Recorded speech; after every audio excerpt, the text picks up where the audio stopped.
1950-2015 കാലയളവിൽ രാജ്യത്ത് മുസ്ലിം ജനസംഖ്യയിൽ വൻ കുതിച്ചുചാട്ടമുണ്ടായെന്ന് പ്രധാനമന്ത്രിയുടെ ഉപദേശക സമിതി റിപ്പോർട്ട്.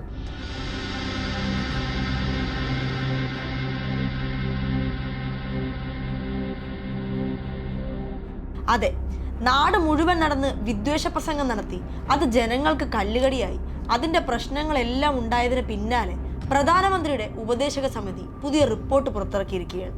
യാഥാർത്ഥ്യവുമായി യാതൊരു ബന്ധവുമില്ലാത്ത ഒരു റിപ്പോർട്ട്. റിപ്പോർട്ടിൽ പറയുന്നത് ഇന്ത്യയിൽ ക്രമാതീതമായി മുസ്ലിം ജനസംഖ്യ കൂടുന്നതുകൊണ്ട് അവരിപ്പോൾ ഇന്ത്യയിൽ ഒരു ന്യൂനപക്ഷം അല്ലെന്നാണ്. അതുകൊണ്ടാണ് BJP ഇന്ത്യയിലെ ഹിന്ദുക്കൾക്ക് ഊന്നൽ കൊടുക്കുന്നതെന്നും മുസ്ലിങ്ങളെ അധികം ബലപ്പെടുത്തേണ്ട ആവശ്യമില്ലാത്തതെന്നുമാണ് പ്രധാനമന്ത്രിയുടെ ഉപദേശക സമിതിയുടെ വാദം. കണക്ക് പ്രകാരം തന്നെ ഇതിൽ വലിയ പിഴവാണുള്ളത്.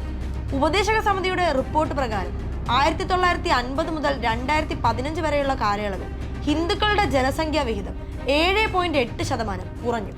മുസ്ലിങ്ങളുടെ ജനസംഖ്യാ വിഹിതം 43.15% കൂടി.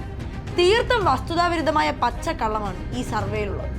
എന്ത് കണക്ക് നോക്കിയാണ് പ്രധാനമന്ത്രിയും ഉപദേശക സമിതിയും ഈ റിപ്പോർട്ടിൽ എത്തിയതെന്ന് എങ്ങനെ നോക്കിയാലും മനസ്സിലാകില്ല.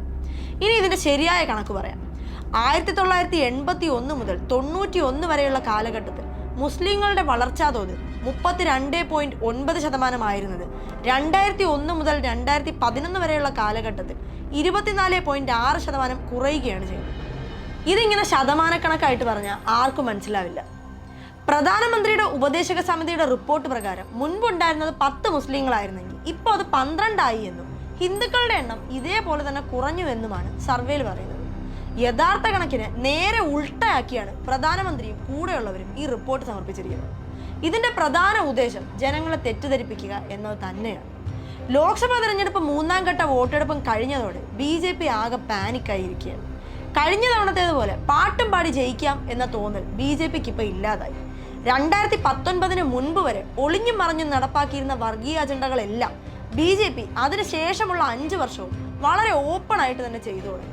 ബ്രിജ്ഭൂഷൺ വിഷയം, ഇസ്രായേൽ അനുകൂല നിലപാട്, മണിപ്പൂർ കലാപം, രാമക്ഷേത്ര നിർമ്മാണം എന്നിങ്ങനെ ഏകാധിപത്യം ഊട്ടിയുറപ്പിക്കുന്ന പ്രവണതയാണ് ഈ 5 വർഷങ്ങളിൽ നമ്മൾ കണ്ടത്. ഭരണഘടനയ്ക്ക് പോലും പുല്ലുവില കൊടുത്താണ് ഈ കാലയളവിൽ ബില്ലുകൾ പോലും പാസ്സാക്കിയത്. പ്രതിപക്ഷത്തെ ഒന്നടങ്കം സസ്പെൻഡ് ചെയ്ത് ഒഴിഞ്ഞ കസേരകളെ നോക്കിയാണ് ഭരണഘടനാ വിരുദ്ധമായ എല്ലാ ബില്ലുകളും കേന്ദ്രം പാസ്സാക്കിയത്. ഇതെല്ലാം ജനങ്ങൾ ഇത്തവണ വിലയിരുത്തി. സോഷ്യൽ മീഡിയയുടെ വളർച്ച BJPയുടെ എല്ലാ കള്ളത്തരങ്ങളും ഉടൻ തന്നെ ജനങ്ങളിലെത്തിച്ചു. വസ്തുത മറച്ചുവെക്കാൻ അവർക്ക് കഴിയാതെയായി. പതുക്കെ പതുക്കെ മോദി ഒരു ശരിയായ ഏകാധിപതിയാണെന്ന് ജനങ്ങൾക്ക് മനസ്സിലായി. ശക്തി കേന്ദ്രങ്ങളായ മഹാരാഷ്ട്ര, ഗുജറാത്ത്, രാജസ്ഥാൻ, ഹരിയാന, ബീഹാർ, കർണാടക എന്നിവിടങ്ങളിൽ BJPക്ക് പ്രതീക്ഷിച്ച മുന്നേറ്റം ഉണ്ടാക്കാൻ സാധിച്ചില്ല. നിതീഷ് കുമാറിന്റെ കാലുമാറ്റവും പ്രജ്വൽ രേവണ്ണയുടെ വിവാദങ്ങളും BJP സൃഷ്ടിച്ച പൊള്ളയായ വിശ്വാസങ്ങൾ ജനങ്ങളിൽ നിന്ന് ഇല്ലാതാക്കി. ഇത് തിരിച്ചറിഞ്ഞ BJPക്ക് ജനങ്ങളിലേക്ക് എത്താനുള്ള ഒരേ ഒരു മാർഗം വർഗീയ വിഷം വിതറുക എന്നതാണെന്നാണ് ഇപ്പോൾ അവർ കണ്ടെത്തിയിരിക്കുന്നത്. അതിന്റെ ഭാഗമായി പ്രധാനമന്ത്രി തന്നെ പലയിടങ്ങളിലും മുസ്ലിങ്ങൾക്കെതിരെയുള്ള വിവാദ പരാമർശങ്ങൾ നടത്തിയിട്ടുണ്ട്. അതിൽ പലതും തീർത്തും വസ്തുതാവിരുദ്ധമാണ്. അധികാരത്തിലെത്തിയാൽ സർക്കാർ ടെൻഡറുകൾ നൽകുന്നതിൽ മുസ്ലിങ്ങൾക്ക് പ്രത്യേക പരിഗണന നൽകും എന്ന് കോൺഗ്രസ് പ്രകടന പത്രികയിൽ പറയുന്നു എന്നാണ് മോദി അവകാശപ്പെട്ടത്. കോൺഗ്രസിന്റെ പ്രകടന പത്രികയിൽ അങ്ങനെ ഒരു വിഷയം പോലും ഇല്ല. അതിൽ വ്യക്തമായി തന്നെ കൂടുതൽ ടെൻഡറുകൾ SC/ST വിഭാഗക്കാർക്ക് കൊടുക്കണം എന്ന് മാത്രമാണുള്ളത്. തെരഞ്ഞെടുപ്പിന്റെ വോട്ടെടുപ്പ് തുടങ്ങിയ ശേഷം പോലും മോദി ഇത്തരം വിദ്വേഷ പ്രസംഗങ്ങൾ നടത്തിയിട്ടുണ്ട്. മുസ്ലിം വിഭാഗങ്ങൾ പെറ്റ് പെരുകുകയാണെന്ന് വരെ പൊതുവേദിയിൽ മോദി പറഞ്ഞു.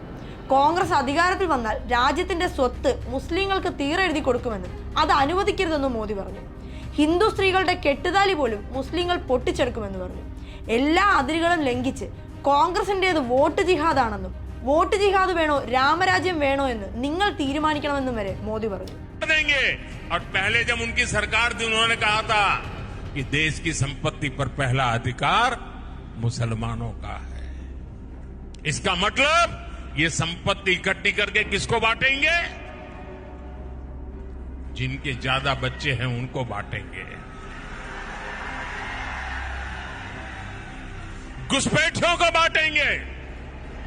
क्या आपकी मेहनत की कमाई का पैसा घुसपैठियों को दिया जाएगा? आपको मंजूर है? ये कांग्रेस का मैनिफेस्टो कह रहा है कि वो माताओं बहनों का सोने का हिसाब करेंगे. उसकी जड़ती करेंगे, जानकारी लेंगे और फिर उस संपत्ति को बांट देंगे। ഒരു മറ പോലുമില്ലാതെ മതേതര ഇന്ത്യയുടെ തിരഞ്ഞെടുപ്പ് പ്രചാരണത്തിൽ ഒരു പ്രധാനമന്ത്രി പറഞ്ഞ വാക്കുകളാണ്, ഞങ്ങൾ നിങ്ങൾക്ക് രാമരാജ്യം വാഗ്ദാനം ചെയ്യുന്നുവെന്ന്. എല്ലാ വഴികളും അടഞ്ഞപ്പോൾ തുറന്നു തന്നെ വർഗീയത പറഞ്ഞും ഹിന്ദുക്കളെ ഏകോപിപ്പിച്ചും വോട്ട് നേടുക എന്ന വില കുറഞ്ഞ തന്ത്രമാണ് ഇപ്പോൾ BJPയും രാജ്യത്തെ പ്രധാനമന്ത്രി നടത്തുന്നത്. അല്ലെങ്കിൽ നിങ്ങൾ തന്നെ നോക്കിയാൽ മതി, എത്ര ബാലിശമായ കാര്യങ്ങളാണ് ആ റിപ്പോർട്ടിൽ പറഞ്ഞിരിക്കുന്നത്. ജനസംഖ്യാ വിഹിതം കുറവായതുകൊണ്ടാണ് ഹിന്ദുക്കളെ ബലപ്പെടുത്താൻ ശ്രമിക്കുന്നത്. 2014 മുതൽ 19 വരെയുള്ള കാലഘട്ടത്തിൽ ഇന്ത്യയിൽ നടന്ന 91% കൊലപാതകങ്ങളും വർഗീയതയുടെ പേരിലാണ്. അതിൽ 73% മുസ്ലിങ്ങൾക്ക് നേരെയാണ് നടന്നിട്ടുള്ളത്. മതത്തിന്റെ പേരിൽ നടക്കുന്ന കൊലപാതകങ്ങളിൽ 81% വരുന്ന പ്രതികളും ഹിന്ദുക്കളാണ്. തുറന്നു പറഞ്ഞാൽ ഹിന്ദുക്കൾ കൊന്നൊടുക്കുന്ന മുസ്ലിങ്ങളുടെ കണക്ക് മറച്ചു വെച്ചാണ് പ്രധാനമന്ത്രിയും ഉപദേശക സമിതിയും ഈ വർഗീയ റിപ്പോർട്ടുമായി രംഗത്ത് വന്നിരിക്കുന്നത്. രാജ്യത്ത് നടന്ന കലാപങ്ങളെല്ലാം വർഗീയതയുടെ പേരിൽ ന്യൂനപക്ഷങ്ങളെ ഇല്ലാതാക്കാൻ BJP അഴിച്ചുവിട്ടതാണ്. അത് തുറന്നു പറഞ്ഞുകൊണ്ട് BBC പുറത്തുവിട്ട ഇന്ത്യ ദി മോദി ക്വസ്റ്റ്യൻ എന്ന ഡോക്യുമെന്ററിയും BJP ഒരു കാര്യവുമില്ലാതെ രാജ്യത്ത് നിരോധിച്ചു. BBC തന്നെ പുറത്തുവിട്ട ഒരു വാർത്തയിൽ പറയുന്നത് invisible in our own country being a Muslim in Modi's India എന്നാണ്. മോദിയുടെ ഇന്ത്യയിൽ മുസ്ലിം ആയിരിക്കുക എന്നാൽ സ്വന്തം രാജ്യത്ത് അദൃശ്യനായിരിക്കുന്നതിന് തുല്യമാണ് എന്ന്. ജീവിച്ചിരിക്കുക എന്ന ഭരണഘടനയുടെ ഏറ്റവും ബേസിക്കായ അവകാശം പോലും നിഷേധിക്കപ്പെടുന്ന മതന്യൂനപക്ഷങ്ങൾക്ക് നേരെ വർഗീയ വിഷം ചീറ്റുന്ന BJPയെ ഇത്തവണ ജനം തിരിച്ചറിയുമെന്ന് തന്നെ പ്രത്യാശിക്കാം. മതേതര ജനാധിപത്യ ഇന്ത്യ പുലരാൻ ഇനിയും വൈകിയിട്ടില്ല എന്ന് തിരിച്ചറിയാം.